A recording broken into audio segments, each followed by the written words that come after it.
Welcome to the Crypto Campfire.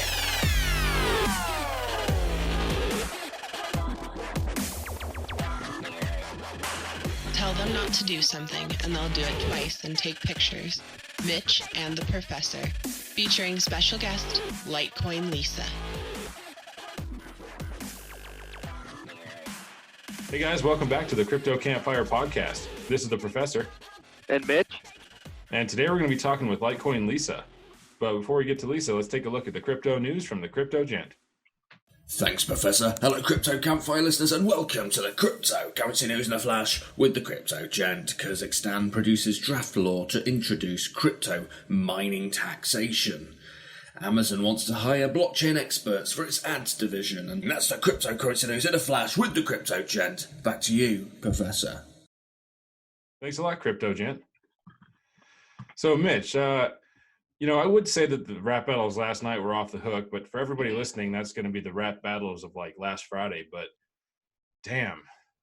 The rap battles of Friday night. Oh my God, bro. That was by far the most interacted rap battles that we've had yet. I mean, we've thrown some crazy stuff out there, and there's usually, two or three people jumping in, but last night was epic for sure. That was so much fun. Oh my God. And I mean, I got on about 8:30, 8:40, and I was on till midnight. After midnight, it was crazy. It just kept flowing. I was like, I ain't quitting now. Jeez.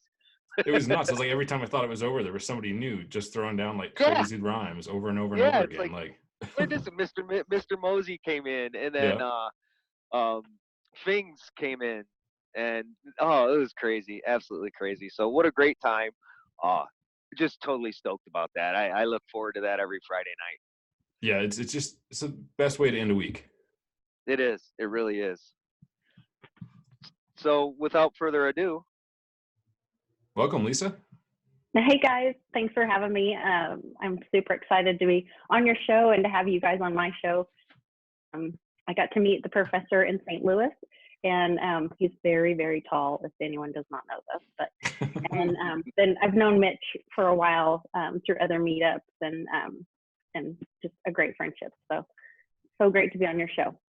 It's great to have you. We're excited to talk to you and kind of learn some more because we haven't, we met in St. Louis, but we haven't had a lot of time to really dig deep and kind of see what you're all about. So, I mean, we know enough from your social media presence, but we're going to go campfire style. Let's see what we can come up with. So. Awesome.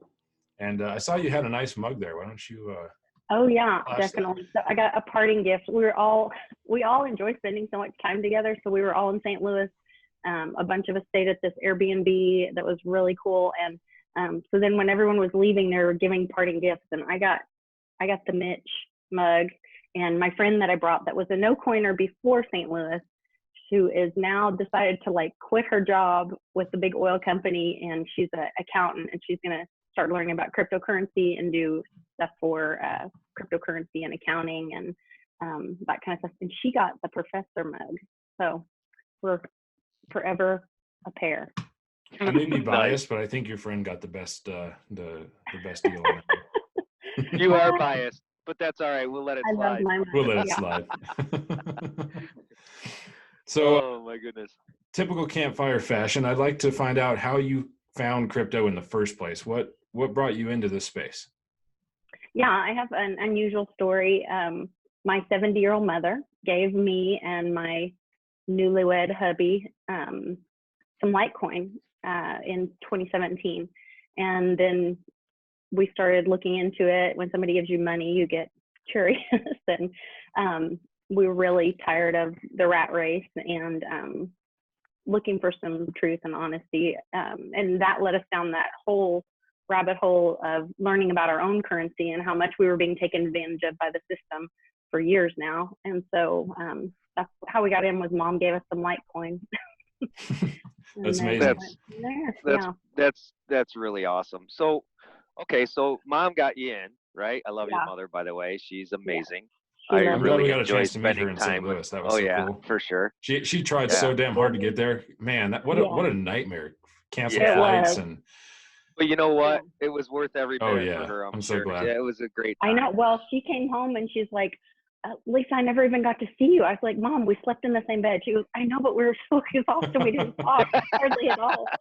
So, Okay, so Mom got you into crypto. Was Litecoin the first token that she gave you, or yeah, it was the you know, only thing that we were in. And we continued. We bought some Bitcoin, and then we've had some other opportunities to get into some other altcoins, but mostly we just are hodlers, and so we just want to stay in Litecoin and Bitcoin. We have some sites too. Tell us why your passion about Litecoin is so strong, and do you consider yourself a Litecoin maximalist? Oh no, I think the whole maximalist thing of anything is so wrong and self-defeating, because to have currency means you're trading for something. And so if we don't have multiple coins, and I don't want to use fiat anymore, I want us to all be in coins and cryptocurrency, specifically in decentralized cryptocurrencies, so that we can have that truth in price and value, and not have all the manipulation that happens in centralized currencies. So I think it's very important that we support other currencies, and not just currencies. Some of the tokens or coins are true currencies. Some of them are really great projects or have really great use case. And so that's another way to get in and support a coin that may not be a currency if you really believe in the project. So definitely not maximalist. So then what made you come up with the name Litecoin Lisa? Okay, so this is a funny story. So I have a small marketing company that I started after my daughter passed away, and I kind of had to reinvent myself. My nonprofit had that I had built and run for 13 years while my daughter was fighting cancer, and while we were going through chemo, my assistant embezzled from us, and I wanted the work to keep going, but I couldn't work for free as a single mom, and so I had to give my nonprofit away so that the work would keep going. And it is, and it's still going strong. I'm very proud of it. And then we, sorry, that brought back a flood of memory. So I reinvented myself with this marketing company, because through the nonprofit world, on such a small budget, you learn the power of cross promotion and networking and getting the community behind and telling stories. So I really learned a lot in the marketing space in a very organic way, and saw that it had a lot of value. And so I started building. I have a few small clients. I have one really big client, which happens to be my husband's dealership. And I handle their Subaru Love Promise and the community outreach with that. And then I coach the nonprofits on how they can best give us image and get us impressions. And so the more impressions they get us, the more money we want to give them. So it's really fun being able to coach other nonprofits and still be in that work that I love so much. So from there, Mom had gotten us into Litecoin, and we started learning about Bitcoin and watching Andreas Antonopoulos every night when my husband came home. And I started following. Mom was already following. She's been following Bixweir forever. Like she's a gold silver bug. She did the prepper thing for a while, and so she followed. She's a road member for a long time. So we started listening to Bix. Then we met Ben. So I started following them and listening to their podcasts and watching them. And Ben said he wanted to start this tour, and he's like, I don't know, where should I go? So I'm Twitter stalking him. Hey, if you'll come here, I've got a marketing company. I'll do all your press releases. I have a space. I have a friend with a huge restaurant. We can do this meetup. So I Twitter stalked him and convinced Ben to come to Oklahoma City for his first meetup.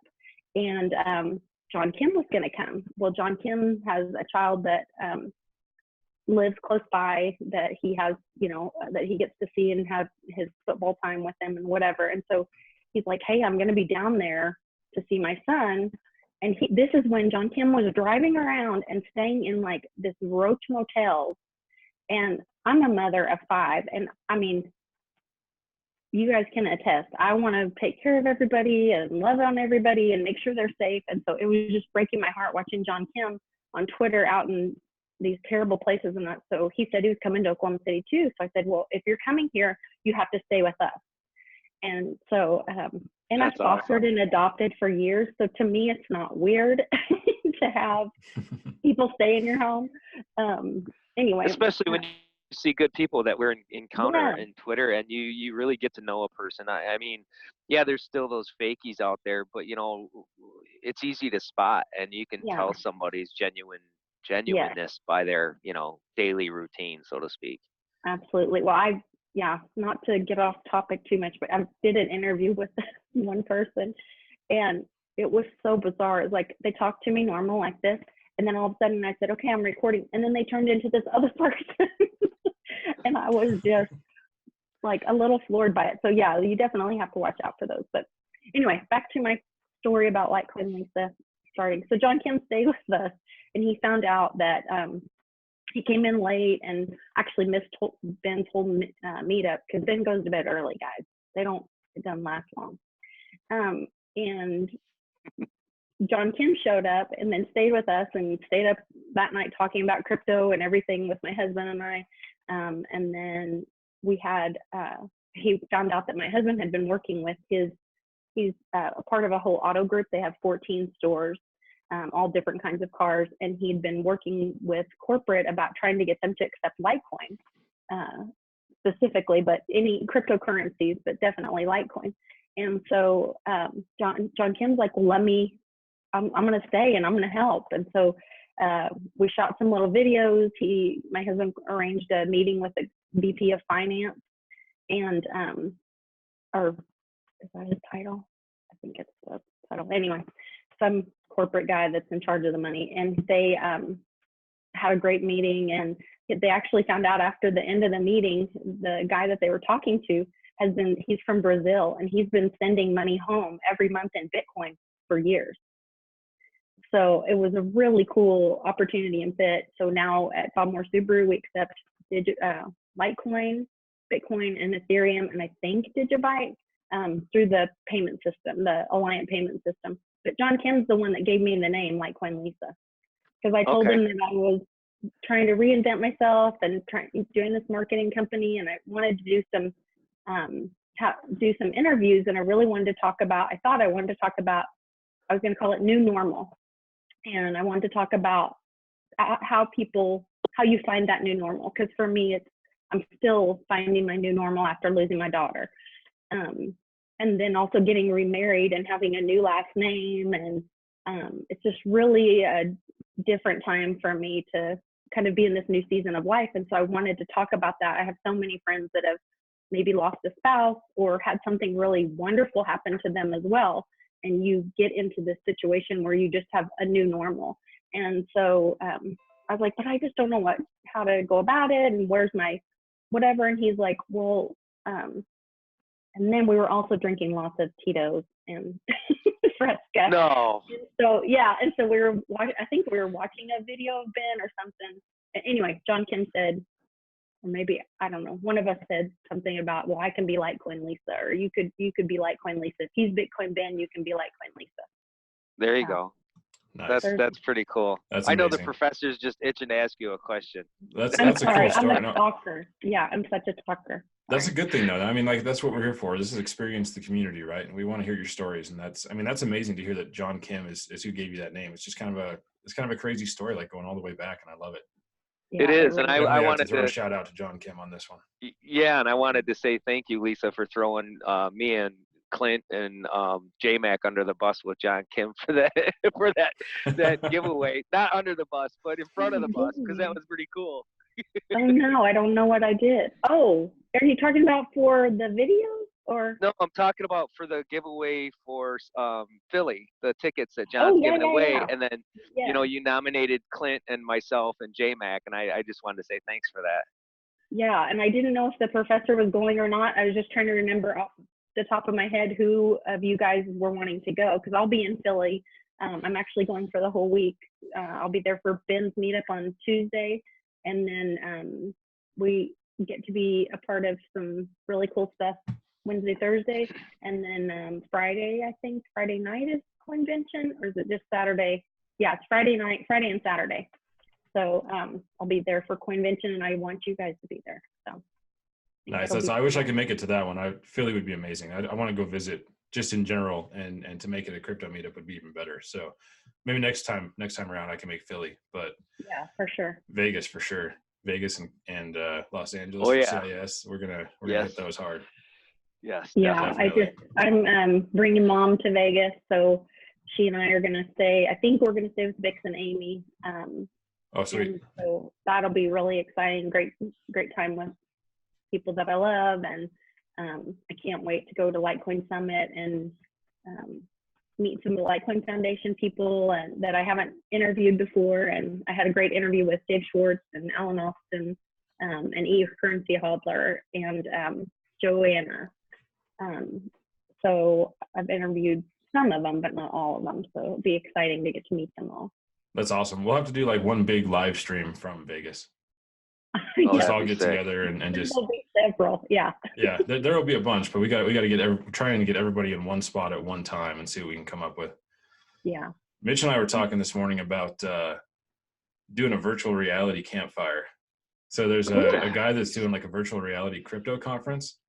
And so I was thinking, well, what if we just got a 360 camera, like a VR camera, and Mitch and I got together and lit up a campfire and just set it up and let it run all day. And anybody could jump in and talk and join anytime they wanted to. I think that'd be sweet. That would be awesome. That'd be even better than our Twitter chats that we're all. You'd be sitting right there around the fire with us. And of course, we'd stream it to YouTube so anybody could jump in for just a video stream if they don't have a VR or whatever. But yeah, that'd be sweet. I don't know that'd be sick. how the technology of all that works. Do I have to fix my hair and put my makeup on, or Whatever. do I get an Whatever. avatar? No, we don't need that shit. You're good. You come in however you want to come in. There's no. That's right. That's right. It's a campfire, for God's sakes. I know you're not privy to a lot of those, I'm sure, out in the wilderness, but That's the best kind of campfire. I live in Oklahoma. Are you kidding? I just had to bust your chops. plenty of Oklahoma campfires out there. Yeah. So speaking of Oklahoma, I understand that you were named the Woman of the Year for the Lymphoma Foundation in Oklahoma. Yeah, for the Oklahoma chapter, I was nominated last year, and then we fundraised, and it's a 10-week campaign, and you fundraise. And at first I said no because I thought it sounded really yucky to say, "Oh, I'm Woman of the Year," because right. I think there's a lot of really wonderful people that do way more and should be recognized a lot more than what I do. But the reason I said yes was that if I fundraised up to a certain point, I think it was $50,000, then I would get to choose a research project, and they would name it after my daughter or whoever I wanted. But I wanted to name it after my daughter that passed away from lymphoma. And so I had just tons of friends that helped. The crypto community stepped up in a huge way and donated Litecoin to Team Mighty. And then we were able to, I haven't got LLS to agree to take crypto yet, but I'm working on it. But so transferred that and gave them the cash. And then we raised over $73,000 for research against fighting specifically pediatric lymphoma. And so I got a little award, but they put her name on it. So that just made me so proud and happy. That's amazing. So it was a huge honor. Yeah. It's cool too that it's so much more than just recognition and a title. It's about empowering whatever you're passionate about, and giving you more ability to pursue that. And that's an amazing thing that doesn't happen enough. Well, and Leukemia Lymphoma Society specifically, because there's no, like American Heart Association or some of those, they do a lot of prevention campaigns and advertising. A lot of their dollars go to that because those diseases can be prevented. But with lymphoma and leukemia, there's no prevention. And so all of the dollars go towards research. And because it's lymphoma and leukemia are blood cancers, we end up finding results for other cancers through the research. And so, wow. Or not even just cancer, they actually just found a treatment for rheumatoid arthritis through one of the research projects. And really? when I got nominated, I found out that, so Mia had post-transplant lymphoproliferative disease, or PTLD, which is specific to kiddos who have had organ transplants. She had had a heart transplant at 3 months old that we helped her get. And we had 7.5 years with her, which we're blessed to have every day with her. And the medication, so when her labs first started looking suspicious, her EBV or her, what would be mono in you and I, Epstein-Barr virus, if we were up to like 3,000 to 5,000, we would be sick in the hospital with mono. Well, her flags, her blood work was saying that she had EBV of over 100,000, but she's like running around and fine and whatever. And so that's a trigger or a flag that she might be getting PTLD. So we started monitoring her. And, you know, my sister passed away from a brain tumor a few years before this. And so, you know, you always think, oh, if somebody has cancer, you know, you hurry and identify and treat as quickly as you can. And so I was pushing really hard, and I'm like, why aren't we getting into the oncology? Why won't the hemoc doctors talk to us? And so then I pulled a mama bear and threw a fit and said, you better have somebody call. I need a doctor to call me and tell me why you won't see us. And so this doctor called, and she's like, do you not get it? She's like, there's no treatment.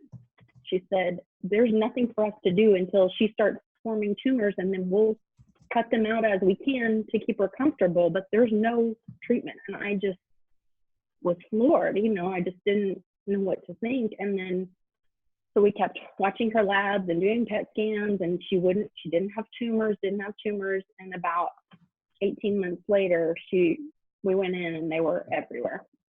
And actually one was splitting her bone in her leg, and another one was pushing on her spine and starting to affect her ability to walk. But it had been 18 months, and LLS had come up with a medication that actually shrunk the tumors and melted the tumors. And so I have a picture after 8 weeks of chemo that we have the one before where her body's just covered in tumors, and then the next one, and they're almost all gone. And so it gave her tremendous pain relief almost immediately. And I'm just really grateful to them. That's crazy. It's just one of those things that I don't think you could ever prepare yourself for. I mean, I can't even imagine. All right, so let's turn this around real quick before we get you too far down and broken. No, it's okay. She was, you know, her death was such a small part of her life and who she was.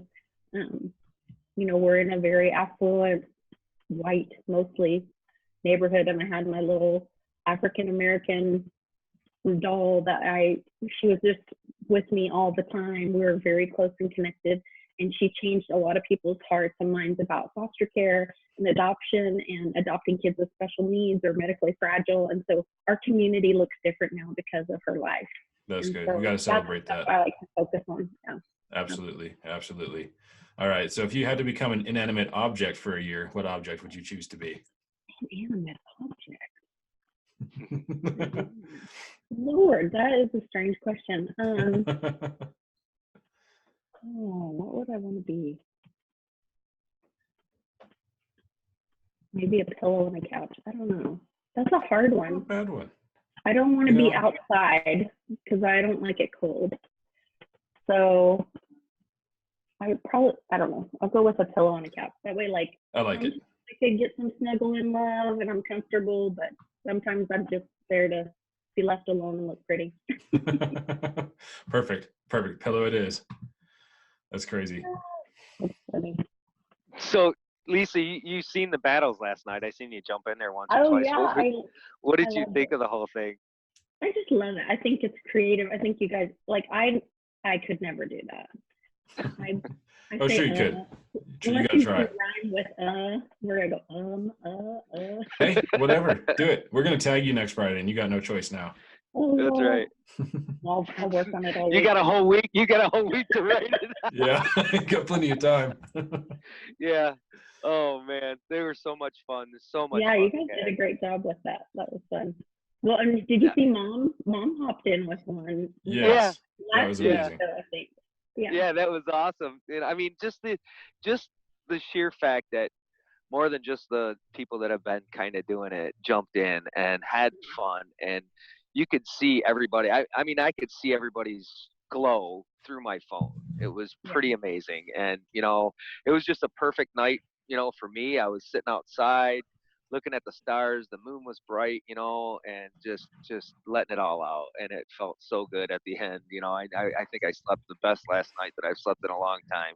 Well, And then, I of think course, I wake up Sure. this morning and I'm answering a tweet, you know, with a rap because he threw something at me after I fell asleep. So I rapped back at him and I went back to sleep for 2 hours. That was good. That's a good night. Yeah.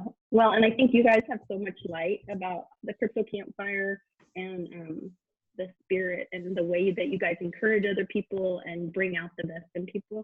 I think that draws other light to you. You know, light attracts light, and so I think you guys bring a lot of those really talented and positive people with you. So I think it's pretty cool. I love it. Feels good. And it's like the best de-stressor, you know. You go through a crazy week, no matter what you're doing, even the best week, at the end of it, you're still just worn out. And yet somehow when the rap battles start and you're just screwing around and having a good time for 2 hours and not thinking about anything else, it's amazing. Almost 4 hours. Yeah. Oh yeah, 4 hours Crazy. last night. I mean, that one literally could have gone all night. You know, It could have. if we had just Healthy stayed up all night, distraction. it wouldn't have stopped. Yeah, that's good. A healthy distraction is always good, especially Yeah. on the weekend.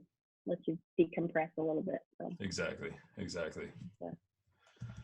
So what's your favorite topic to talk about other than crypto? What brings you the most excitement or passion when you start talking about it? Typically like mission driven kind of ideas, community outreach.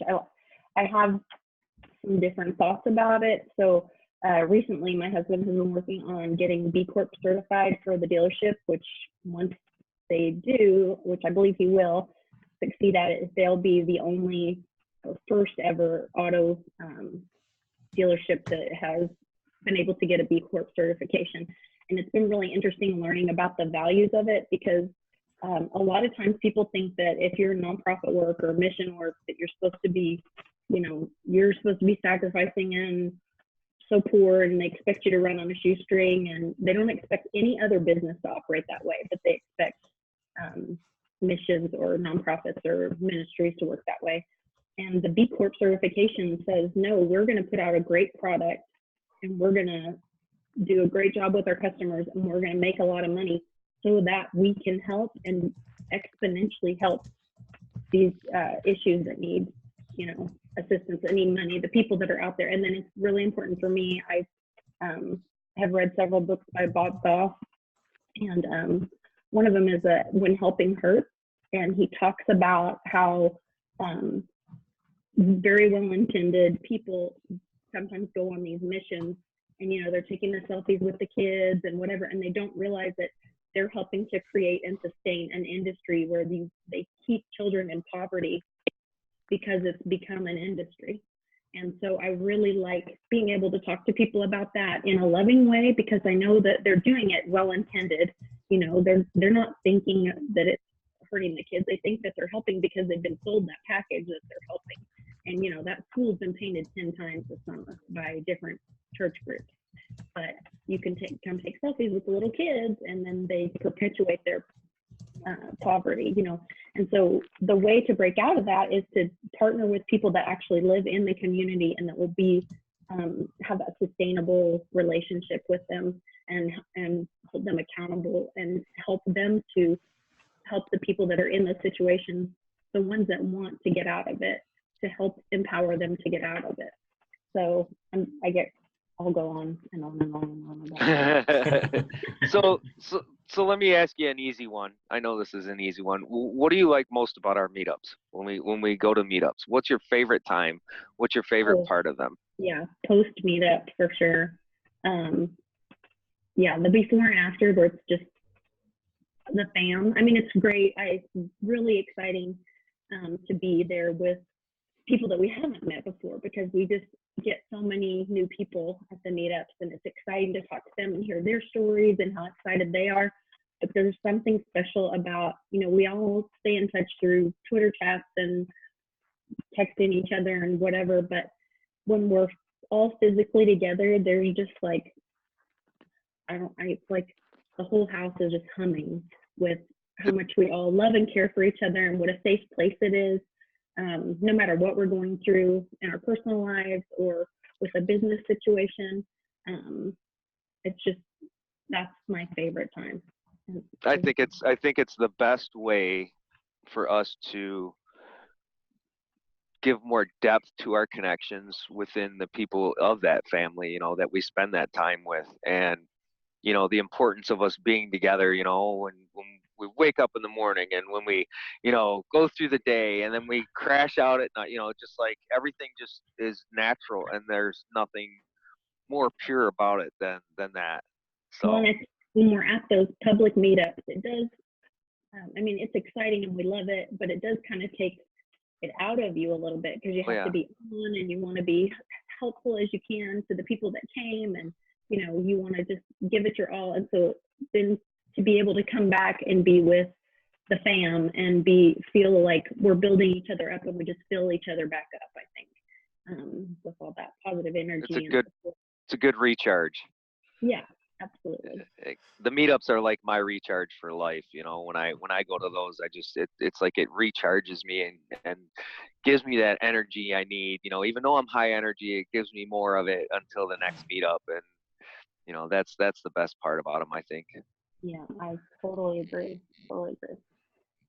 So Mitch, I gotta ask, is that was that a zip tie in your mouth? Sorry, yeah, that was a zip tie in my mouth. Oh, I thought it was a I only ask because I have a toothpick problem, and when I run out of toothpicks, the first thing I reach for is a fucking zip tie. So, right? Yeah, no, it's just something I'm hearing. I'm a fidgeter, you know. I'll always fidget with Same. something. I gotta either be doodling or, you know, writing crap down or whatever. I just my mind just goes. So sometimes, you know, having something to fidget with helps. Yep, Keep I me do the focused, same. you know. It's you know, it's one of those things. I've been caught with a zip tie in my mouth numerous times. Minor detail. Yeah, taking you know, putting water around a bolt never have enough. spinning You it. can never have enough zip ties around. No, never, Seriously. never. And you got to have all the sizes. Now you know what you're getting for Christmas. Okay. Zip ties, right? Go to Harbor Freight and buy you like the 5,000 pack for $9.99. Yeah, there you go. There you go. A couple bungee straps, maybe a battery. We'll call it good. Hey, so I never heard how you guys got into crypto and when. Oh boy, you here go we first, go. Mitch. I'll let you run yours, and then I'll. Yeah, I want to hear.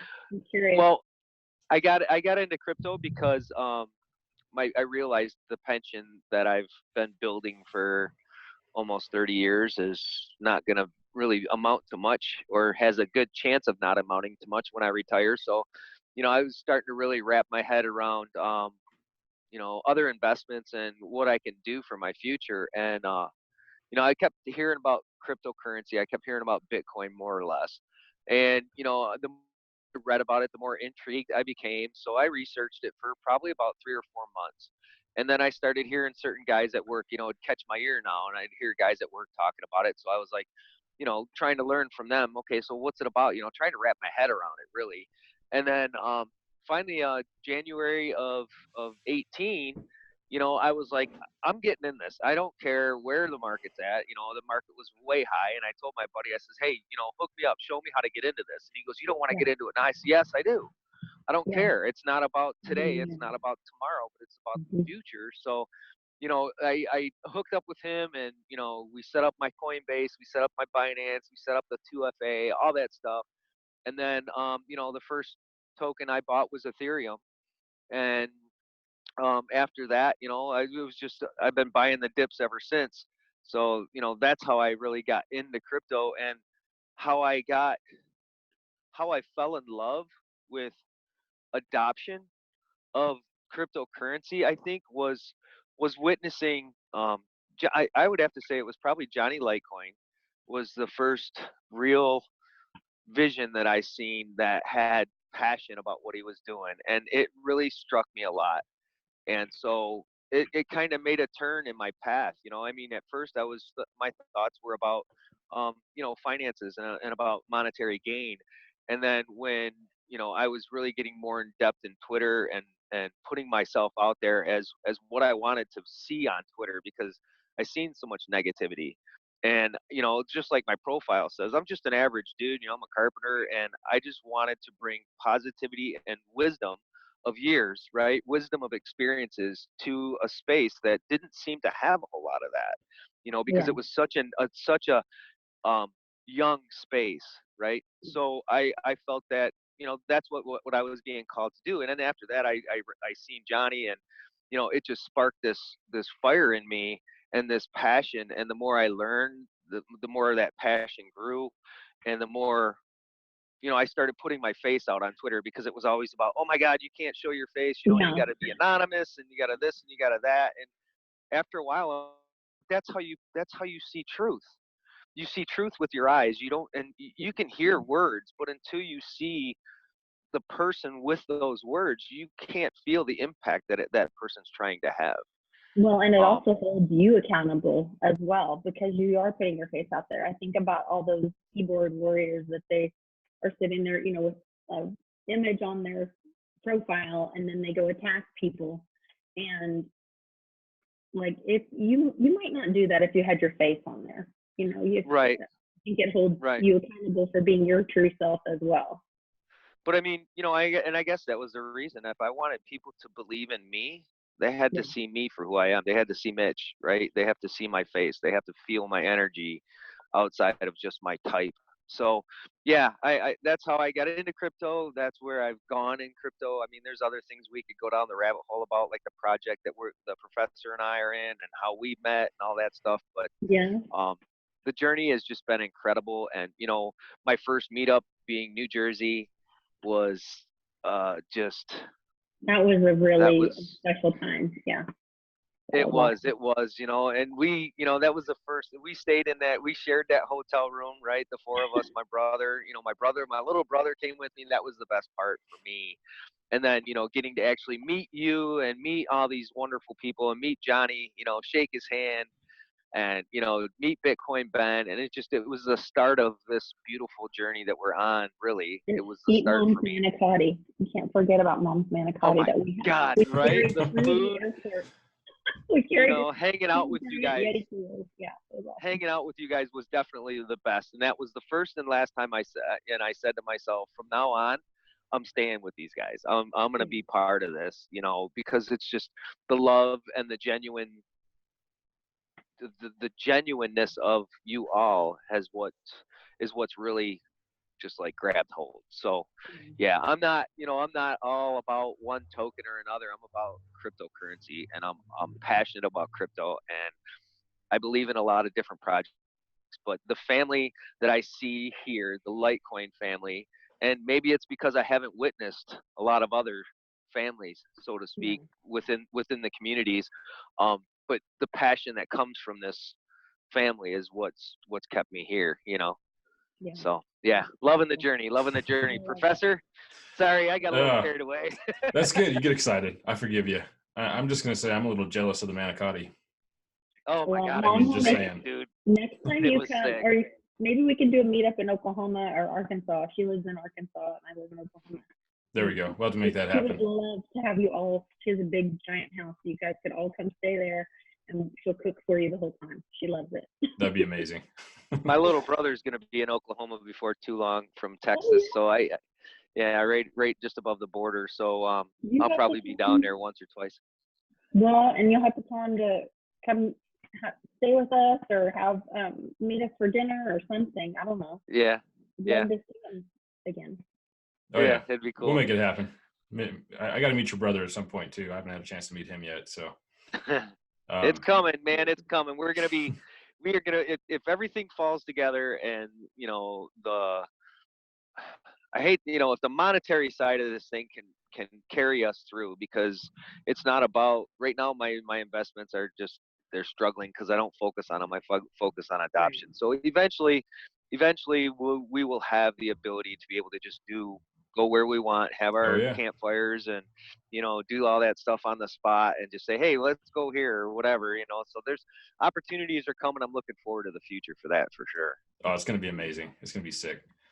I keep forgetting to tell my story. I guess I should probably do that before I get distracted.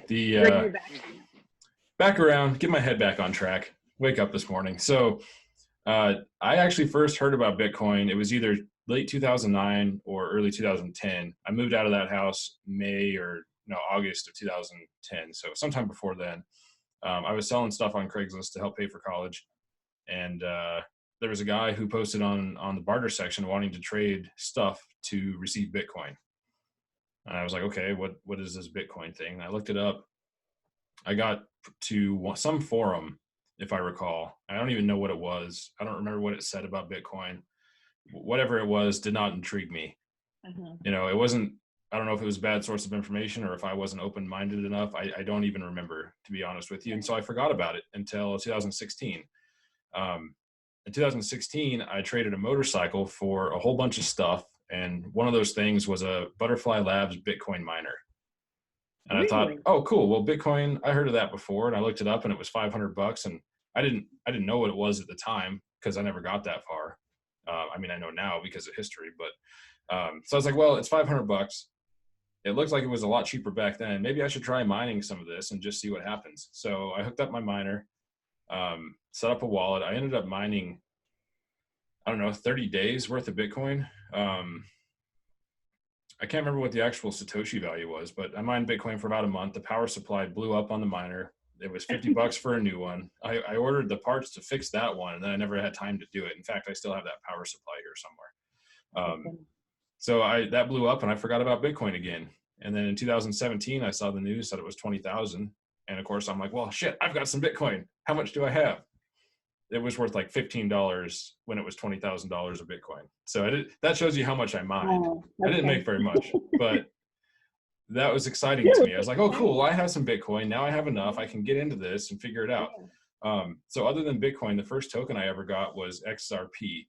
I got it through a website that was like you complete little activities and they give you free small amounts of crypto.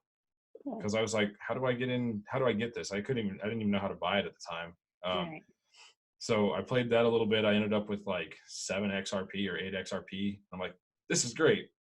I've got like, I don't know, $5, I think it was at the time. It was like 75 cents or 80 cents. And that kind of got me hooked. I had that. I figured out how to set up a wallet. I bought enough XRP to initialize the wallet because it's 20 XRP minimum for the wallet. So that forced me to go get a Binance account and get some XRP to move my XRP into a wallet. And from there, it's just the doors opened. And once you get in, you're hooked and then you're done. I mean, here I am. What is it about XRP that you like? I'm strong Litecoin fan and big fan of being decentralized. And so I don't understand, or at that point you didn't know the difference. I had no idea. No, it was what I Googled, like what cryptos are popular or something. I don't remember what I searched, but like what crypto to buy.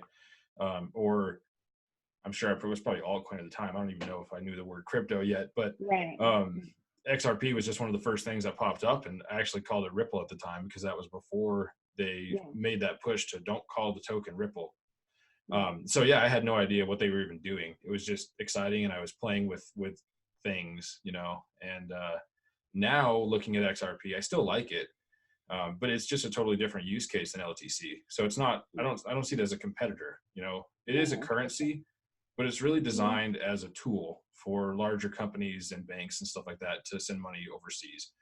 Whereas LTC, Bitcoin, those guys they're designed to be a peer-to-peer currency, It's just a different use case. And so I don't see, there's always that like negativity between, and not just Litecoin, but XRP and pretty much any other token. Oh, really? And also not just XRP, just like tokens and Bitcoin and Litecoin. Primary. It's like, come on, guys, we got different use cases here. You're not even competing. Like, why are you fighting? And as long as they're out of fiat, like, then that's much better. Right.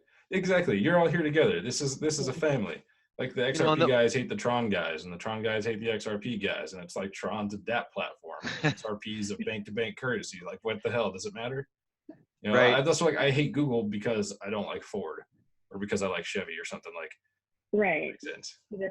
Whatever.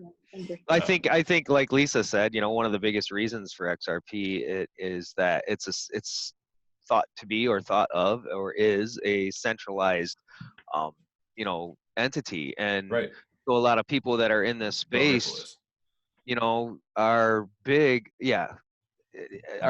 on decentralization, So I think that's why there's a lot of, from the outside views, I think that's why the primary reason why there's a lot of I think I don't want also to say their team members have not such great reputation.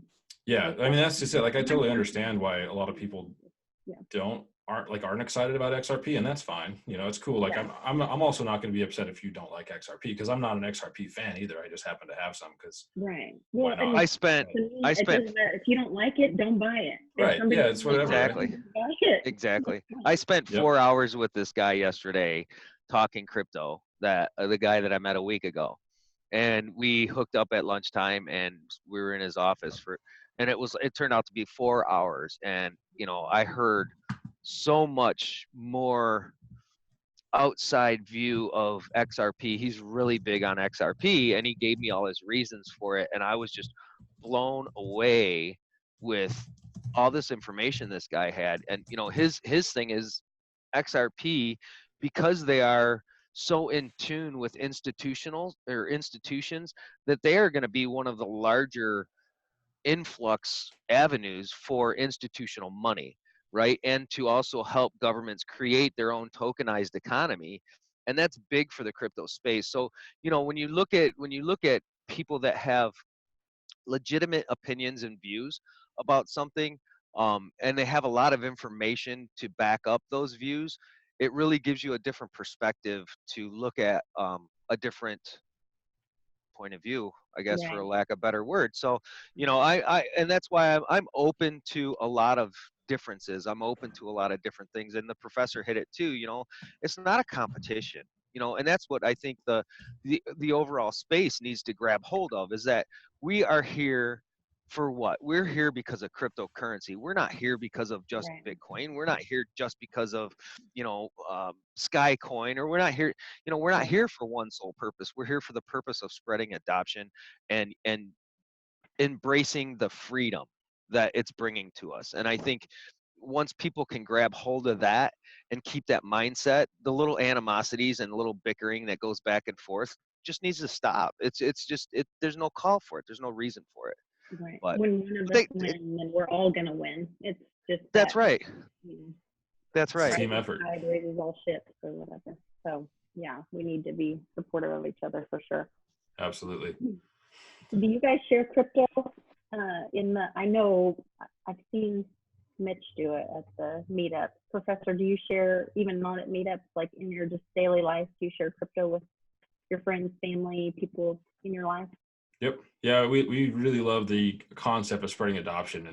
And in fact, I'm going to tell a story because that brought up a thought. It reminded me of my favorite adoption story, which was we really wanted some chicken wings. And I had lost my BitPay card. And I didn't have any of my shit. I left everything at work. I didn't have my debit card. I didn't have anything. And so I was like, okay, I called the local place, Cosmic Pizza, and I said, do you guys take Bitcoin? And the guy was like, no, we don't take Bitcoin. I was like, okay, well, thank you. And then I said, is there any chance that you might take it in the future? And he goes, no, but I'll take it. And I just kind of laughed. And I was like, huh, I bet you would. That's cool. Well, I was like, sweet. So you're a crypto guy? And he goes, yeah. And he's like, but I really mean it. Like, I'll take it for the pizza. Like, you just send me Litecoin and I'll buy your pizza and send it to you. Cool. I was like, well, that's crazy. So we didn't get a pizza. We ended up getting some chicken wings for him. And I just sent him some Litecoin and he paid for the wings and brought it all out. And I was like, cool. That's awesome. So now I've got the hookup at the pizza joint if I ever want to buy a pizza Yeah, or chicken personal wings in crypto. connection. Yeah, that's awesome. Exactly. I love it. It becomes such a norm for us, though, if you think about it. For me, anyway. I mean, like today, I was at Lowe's getting parts for my hot water tank, and I'm just getting ready to be done with the transaction. And I said to the two cashiers there, I said, "You guys ever hear of cryptocurrencies?" And the one girl says, "Yeah, I have." And oh, sweet. So I handed her, a Campfire card, and I handed the other lady a Campfire card. And I said, listen to my podcast. We talk about crypto. And she's like, oh, you're into it? She goes, because I just, I'm trying to learn about it, but I don't really know too much and blah, blah, blah. And I said, email us, hook us up, look us up on the internet, listen to our podcast, and we'd be happy to help you, understand it a little bit better. I mean, I've been doing it for almost 2 years and I still don't, have 100% grasp on it. But for the best part of it, I do, so it was just cool, just dropping that little seed and, Yep, that was plant fun. the seeds. I'm kind of hoping that we just set up an interview, confirming the time today, but we've got a guy coming on the show who I don't know if he's ever heard of crypto or not. I haven't even asked him yet. I was watching watching Good Myth in the Morning on No, it's not. Thank God it's not. That'd actually be kind of funny. I was just screwing around on YouTube and I couldn't find. I was like, oh my God, I need something to watch. There's nothing. So I started flipping through trending stuff, and there was a thing of Conan in Greenland asking about buying their country or something. So it was like 10 minutes, and there was this one guy halfway through. He's from Greenland. He carves walrus tusks. He does a really mean Arnold Schwarzenegger impression. Oh my God, right? And he's hilarious as shit. And I looked at my wife and I said, I want to have that guy on the podcast. And she just kind of laughed at me. And I was like, no, I really mean it. And within 30 minutes, I had found him on Facebook and had a voice message back. Yeah, I literally did. I had to stalk him on Facebook because I couldn't find him on Twitter. Oh my God. Yeah, I actually fired up my Facebook account for the first time in a month, I think, to find this guy, or 2 months. Whoa. So I sent him a message. I was like, hey, would you be interested in coming on the podcast? I was like, it's about crypto, but who cares? Like, you sound amazing. You do really cool carvings. I found a picture of like 20 rings he carved. I'll share it with you guys later. It's pretty amazing. Wow. You have to buy one of his carvings with crypto, and then that's how you That's can get what it. I'm doing. That's what I'm saying. Like, this is going to be the greatest adoption story. Like, we found this guy in Conan O'Brien. We got him on the podcast. He literally sent me a voice message this morning because I'd asked him about a time last night. And he's like, hey, guys, or hey, Ryan, I just woke up with the biggest hangover I've ever had. Something about a hangover, and I couldn't remember the exact words, but he's like, I'll get back to you in a couple hours. Oh my God. So yeah, I can't wait. We're going to get him on. We're going to talk to him. We're going to explain to him what crypto is. If he doesn't know, he might already know. Like, we might be shocked by this. Yeah. I have no idea. I don't know the background. And, I love it. But we're just going to go in blind. I'm not even going to try to talk to him about Bitcoin before we get on. I'm just going to get on. We're going to talk about him, and then we'll just bring it up and see where it goes. This is crazy. I'm blown away right now. This is the first I've heard of this whole story. I mean, he put this video on, and I'm like, duh. And well, I haven't been on Telegram. You know, he said the guy's in the video, and I'm thinking, okay. So I watched the whole video, and I'm like, okay, I still got nothing. You know, I was like, no way is he just gonna cut? You know, okay. So yeah, talk about mind blown.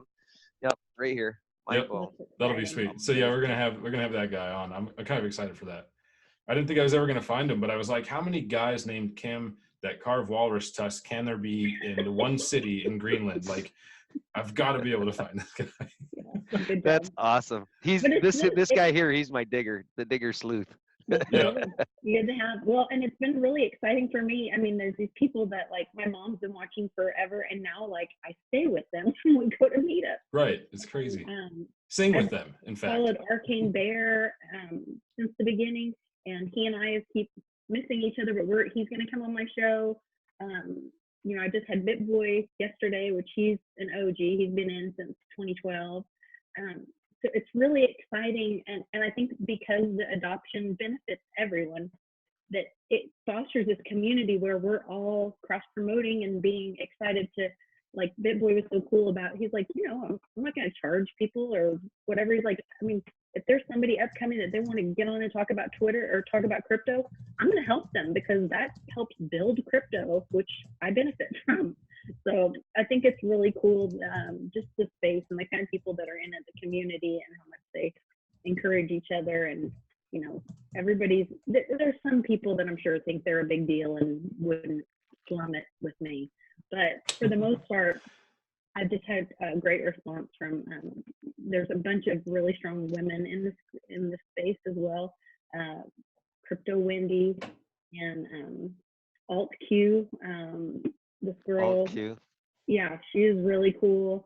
I don't know, there's so many, you know, Becca, of course, and Red Cat that's going around. Oh my God, right? Stuff. Yeah, and it's really cool to see this is a space, you know, not in some spaces, women are not the best to each other.